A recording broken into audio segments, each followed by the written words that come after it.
Genesis chapter 42. Joseph's brothers go to Egypt. When Jacob learned that there was grain in Egypt, he said to his sons, "Why do you just keep looking at each other?" He continued, "I have heard that there is grain in Egypt. Go down there and buy some for us so that we may live and not die." Then 10 of Joseph's brothers went down to buy grain from Egypt. But Jacob did not send Benjamin, Joseph's brother, with the others, because he was afraid that harm might come to him. So Israel's sons were among those who went to buy grain, for the famine was in the land of Canaan also. Now Joseph was the governor of the land, the one who sold grain to all its people. So when Joseph's brothers arrived, they bowed down to him with their faces to the ground. As soon as Joseph saw his brothers, he recognized them. He pretended to be a stranger and spoke harshly to them. "Where do you come from?" he asked. "When the land of Canaan," they replied, "to buy food." Although Joseph recognized his brothers, they did not recognize him. Then he remembered his dreams about them and said to them, "You are spies. You have come to see where our land is unprotected." "No, my lord," they answered. "Your servants have come to buy food. We are all the sons of one man. Your servants are honest men, not spies." "No," he said to them. "You have come to see where our land is unprotected." But they replied, "Your servants were 12 brothers, the sons of one man, who lives in the land of Canaan.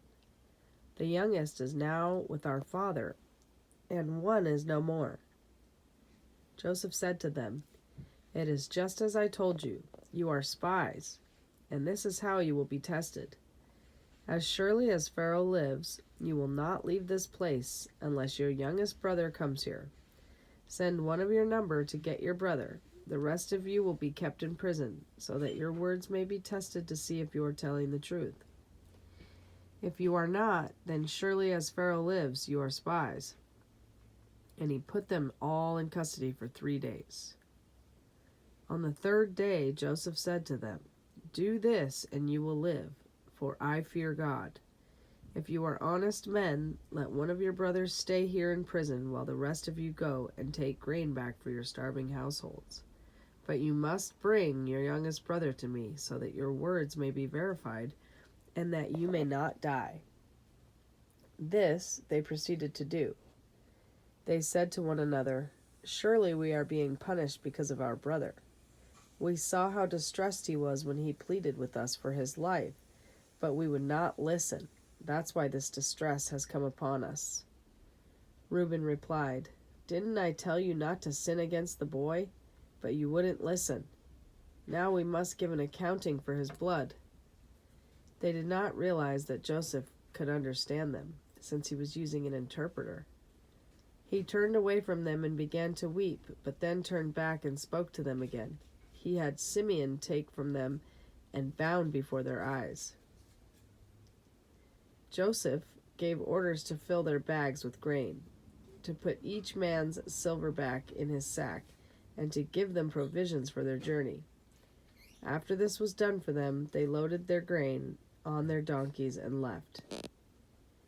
At the place where they stopped for the night, one of them opened his sack to get feed for his donkey, and he saw his silver in the mouth of his sack. "My silver has been returned," he said to his brothers. "Here it is in my sack." Their hearts sank, and they turned to each other, trembling, and said, "What is this that God has done to us?"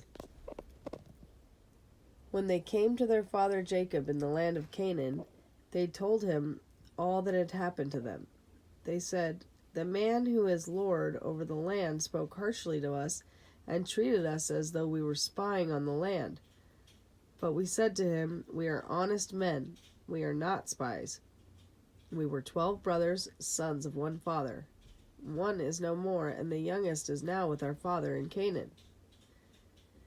Then the man who is lord over the land said to us, 'This is how I will know whether you are an honest man.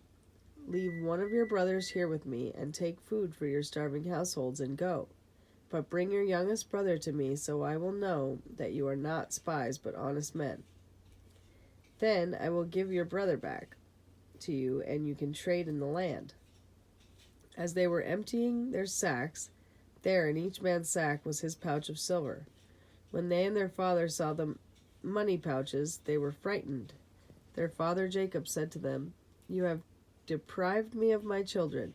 Joseph is no more, and Simeon is no more, and now you want to take Benjamin. Everything is against me." Then Reuben said to his father, "You may put both of my sons to death if I do not bring him back to you. Entrust him to my care, and I will bring him back. But Jacob, my son, will not go down there with you. His brother is dead, and he is the only one left. If harm comes to him on the journey you are taking, you will bring my gray head down to the grave in sorrow."